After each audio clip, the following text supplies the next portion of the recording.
তো good evening friends, তোমরা সবাই কেমন আছো? আশা করি ভালো আছো, সুস্থ আছো। আমি একটু ভালো আছি। এটা একদম সন্ধেবেলায় একটা ব্লগ ভিডিও। সন্ধেবেলায় বসেছি, বাড়ির লোকজন বাড়ি চলে গেল। অসুস্থ ছিল, মানে আমার শ্বশুর মশাই অসুস্থ ছিল, যার জন্য এখানে এনে রাখা হয়েছিল। আমি তো অসুস্থই, আমার একটু কিছুদিন একটু বেশ ভালোই কাটলো। আর রান্নাবান্না এখনও কিছু করিনি, ভাত আছে। তো ভাত যখন আছে ভাবছি ডিম আলু সব একটা করে ভাজা করে নেব, ভাতটা নষ্ট করবো না। আর এই যে বসেছি, চা খেয়েছি, বিস্কুট খেয়েছি।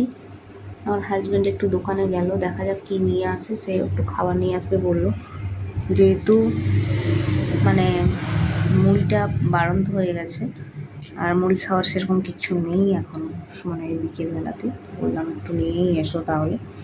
বসেছি যে দেখো,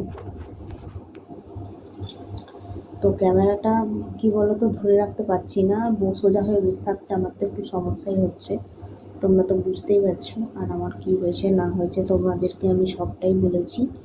তো বসেছি, আর রান্নাবান্না একটু পরে করবো, খাওয়া দাওয়াও করবো। বিকেলে এখনও কিছু খাইনি, খেয়ে দিয়ে তারপরে রান্নার কাজে যাব। ভাত তো আছে, শুধু ওই একটু ভাজাভাজি কিছু করবো ভাবছি, ব্যাস এটাই হবে আজকের খাওয়া দাওয়া।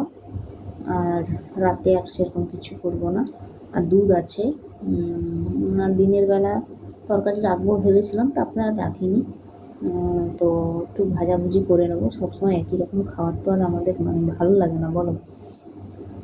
তো এটাই হচ্ছে ব্যাপার। আর শরীরটা একটু একটু ঠিক হয়েছে, এখন একটু কাজ বাজ করতে ইচ্ছেও করছে। তো এরপর থেকে ব্লগ ভিডিও আসবে, যেহেতু বাড়ির লোক ছিল, আমি তোমাদেরকে কোনো কাজ দেখাতে পারিনি, আমি করিনি কাজ বাজ যে তোমাদেরকে কিছু দেখাবো, আর কি হচ্ছে না হচ্ছে সেটাও দেখাতে পারিনি। তো যাই হোক, এরপর থেকে তোমরা পাবে প্রত্যেকটা ভিডিও।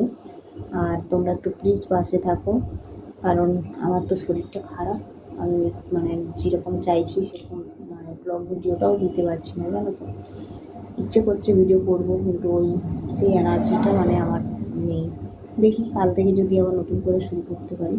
তো তোমরা একটু পাশে থেকো, আর তোমাদের কাছে এইটুকুই আমার চাওয়া। তো সবাই ভালো থাকো, সুস্থ থাকো, চলো টাটা।